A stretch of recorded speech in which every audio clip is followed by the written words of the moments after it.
outside management firm, after they fired the CEO, said, all right, to even save this ship from bankruptcy, this company that was a multi-billion dollar corporation, to save it from bankruptcy, we have to fire half the staff, half the employees. So that meant on a single day, they fired 55,000 people on the same day. In my sister's case, they fired 10,000 people in Raleigh, North Carolina.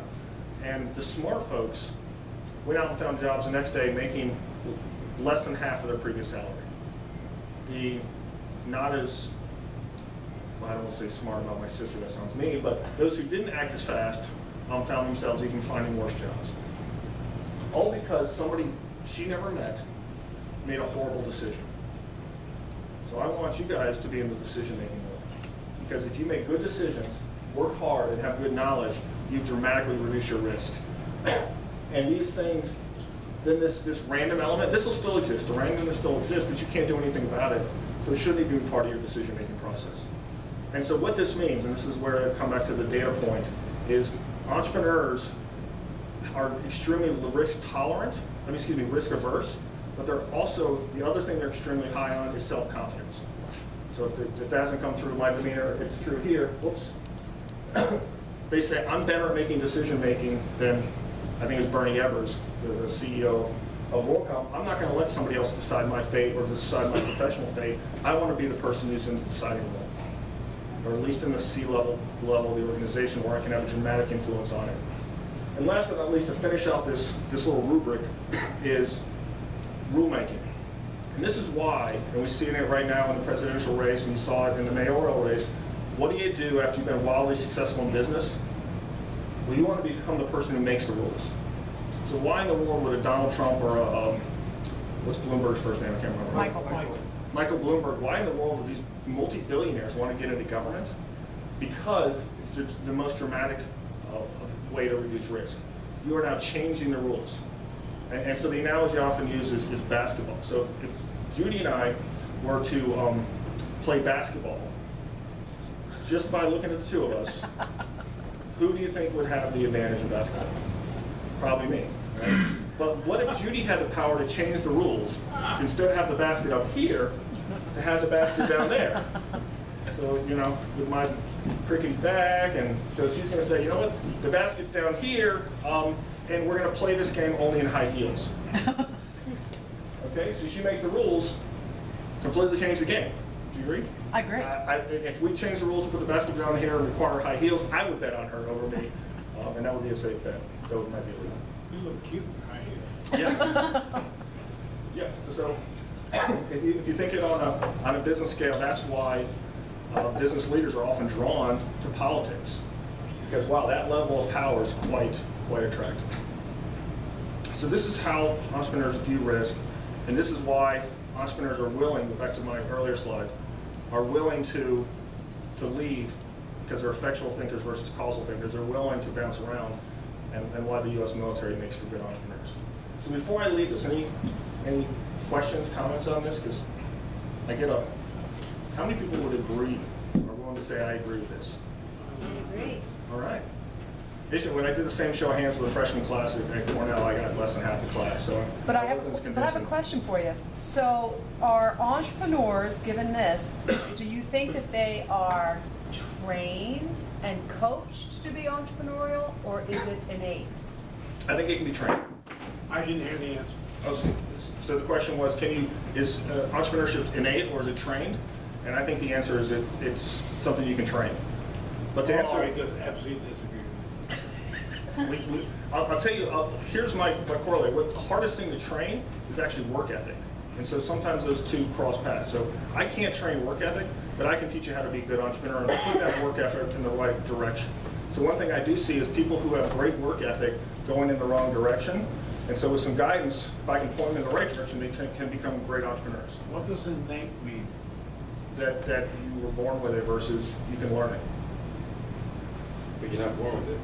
You learn even work ethic is when you learn. I believe that work ethic is also learned. I would say, Tunde, that it is learned more. One of the questions I ask people is, what are the jobs that aren't on your resume? I think work ethic is one of those things you learn when you're young and you're cutting grass, driving pizzas, doing that type. So I would qualify by saying at a certain age, it's harder and harder to teach it. You're absolutely right. You can teach work ethic. Particularly the younger somebody is, the more you can teach work ethic. Any other comments, questions? All right. All right, so then I talked a little bit about this when I talked about co-founders, conversations you should have. What are your motivations? So these are the different motivations that people have for starting a business. And I'm not going to make a judgment call on any of these. These are all very realistic and reasonable reasons to have an entrepreneurial business. Just know why you're in it. Know why you're in it. So if your goal is to be your own boss, keep in mind that at the end of the day, your boss is your customer. So it's really tough to be your own boss and not have anybody to report to. I find those to be tough situations. The one piece of this one that says no, be your own boss, it's oftentimes people who have created a job for themselves. Control your own destiny, I certainly believe in that one, as my story said. Make lots of money. It's interesting, when I talk to a lot of entrepreneurs, they're actually less interested in make lots of money. Yeah, it's too high on the list, that's for sure. Well, it's not a ranked list, so I'll just say this is an unranked list. These are more just bullet points. Maybe I can come up with a different graphic. But I find if you want to make lots of money, entrepreneurship is not the path to be on. If you want to be like lots of money, I would say go work on Wall Street, go work for Procter & Gamble. Certainly lifestyle, this one's a little bit loaded. So there is an entrepreneurial lifestyle, which means you set your own destiny. There are people who are in lifestyle businesses, and the example I often use here is a friend of mine. We've lost touch, but he was very much a whitewater kayaker. He loved whitewater kayaking, whitewater kayaking. He started his own whitewater kayaking company, or in particular making kayaks. He was very happy doing it. The only problem is he didn't have a house. And so he either slept in his car when he was traveling around the kayak, or he slept in his factory that's more of a Kwanzaa hut with a plastic molding machine in it. But he was happy. And so, you know what, I'm not, at no point did he ever have the illusion that he was going to make out some money, but he was literally living and breathing kayaking, because the plastic molding machine was also a heat source for his Kwanzaa hut. But that's okay.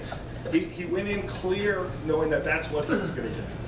And passion for the cause, I see a lot of this particularly in people doing not-for-profits. They really believe in what they're doing. They want to control their own destiny, in part because they think that that's going to lead to a greater success of their mission. And so passion for cause is very much a part of this. Location independence, that's becoming more and more with these modern technologies, be something you can certainly do. I've met a number of fascinating people throughout this region who said, hey, I used to work in DC or Washington or Boston. There was the rat race there. Man, I sure like this upstate New York. I came here because I didn't want to be forced to sit in that community every day. So location independence, I would actually say I probably fall into this one. And last but not least, work less. That's okay. Work less. You're not going to make lots of money, or just being cognizant of that as a potential way of, if you know that's what your business is and that's what you want to do, that's okay. So just understanding what this is, it's not one flavor fits all. It's knowing what you're going into it for. So I know entrepreneurs I know one guy used to make 6 figures a year, wanted to work a little bit less, wanted to work a little bit less, a lot less. Wanted a lifestyle business, has a fly fishing Thai company that basically throws off $20K a year. That's okay. It's okay. As long as he's got lifestyle, got work less. Just as long as you're clear. This is important also when you're picking your business partners. And this is a little graphic about knowing your motivations. If you want to make a lot of money, you're probably not going to have as much control. So these are offsetting.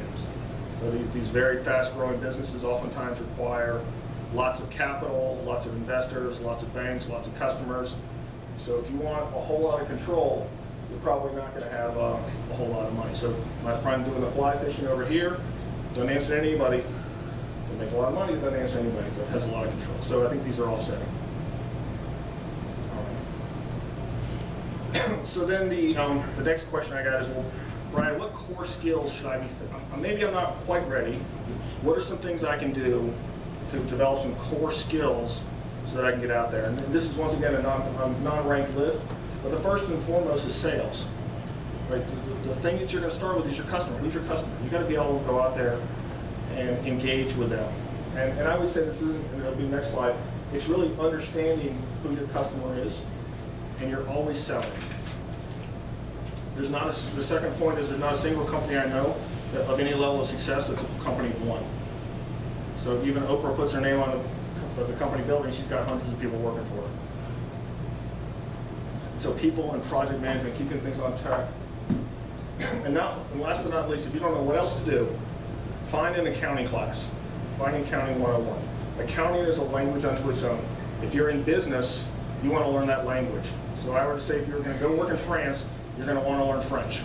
If you're going to do business, learn accounting. Is there a question? Is that financial accounting or? So my take here is take as much accounting as you can stomach. But if you've taken none, there's a sort of point of decreasing returns. So if you've never taken any, take Accounting 101.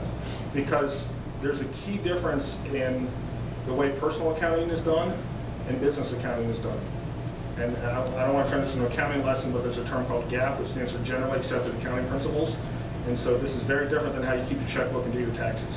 And it's important to understand the distinction because that's going to impact how your business is run. And so what will happen is this has its own vocabulary that's very specific. I was speaking to somebody about it the other day. They said, gosh, there's so many words for revenue. And I said, well, in accounting, there's only one word for revenue. Just people throw it around to mean different things in conversation. But there's really only one. So the language here of accounting is very specific, just as there would be in any technical discipline. Accounting is a technical discipline. So if you're not sure what to do, and there's more and more of these online courses. If you want to take Accounting 101 online, I suspect you'll learn a lot, and you'll start to learn the vocabulary of it. So these are some core skills. Okay, we talked before about the idea. So I've got the temperament, I've got the understanding of risk, I know that I'm an effectual thinker, I've got these skills, now what do I do? If you think you're ready, and I hope you are, first off, this is the book we teach. So it is called Business Model Generation, and this is a very good book. It's very easy to read. It's about $18 on Amazon.com, and this teaches you what we call the business model canvas. So we no longer teach people the business plan. The problem with business plans is they're big, they're unwieldy, and they're hard to change.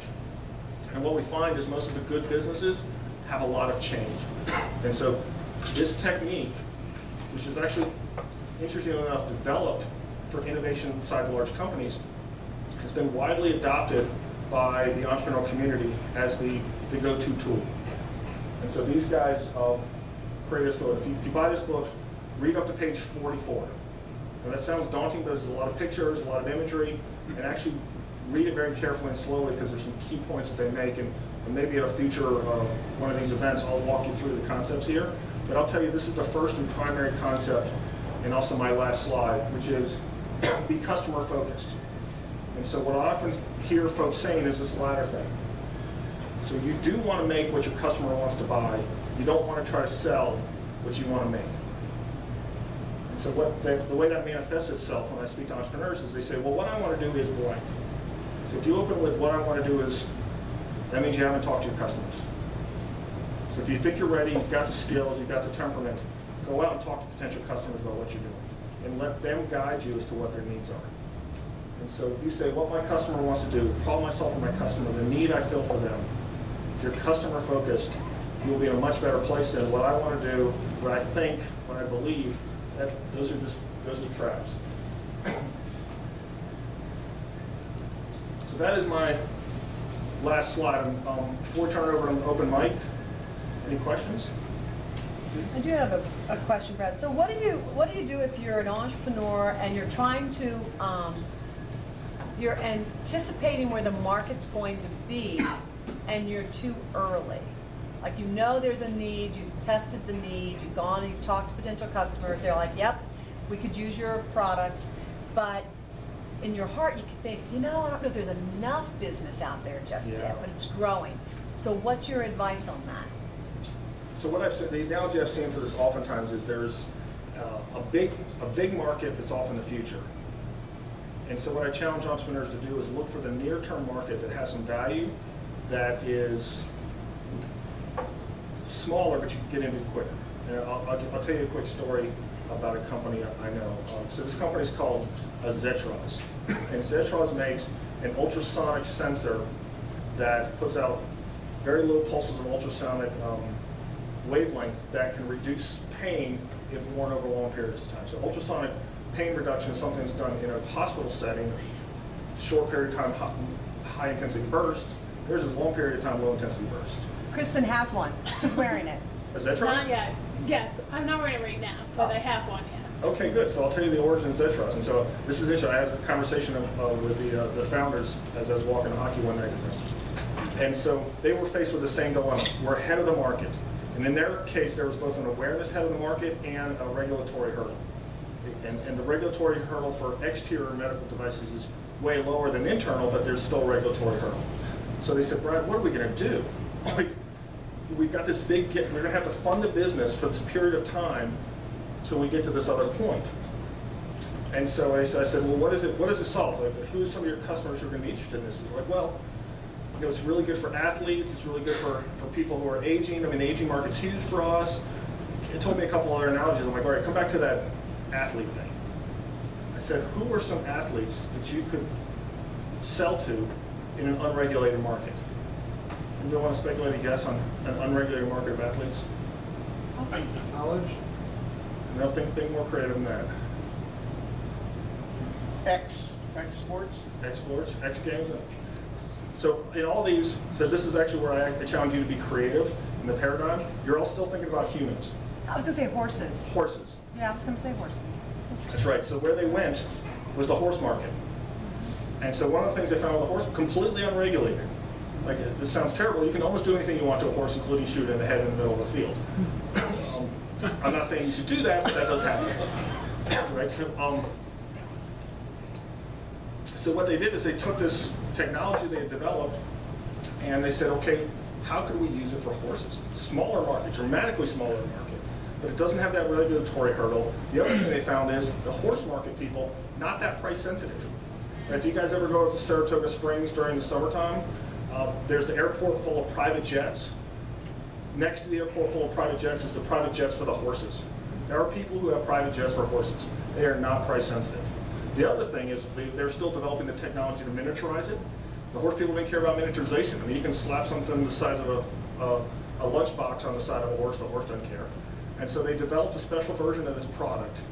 Small niche market, not a lot of growth potential, very expensive, and they were able to get that thing in the market. So your question, how do I address the market's not, the big market's not there. The big market is selling to people under an insurance plan. That's the big market. How do I find those niche markets that allow me to survive and be profitable until I get there? And in their case, also help them develop the product along the way. And I got a half dozen other stories. So that would be the answer. Yes, sir. Yeah, just on your last slide with the customer focus. There are two other models that are generally considered possible business focuses: product focus and process focus.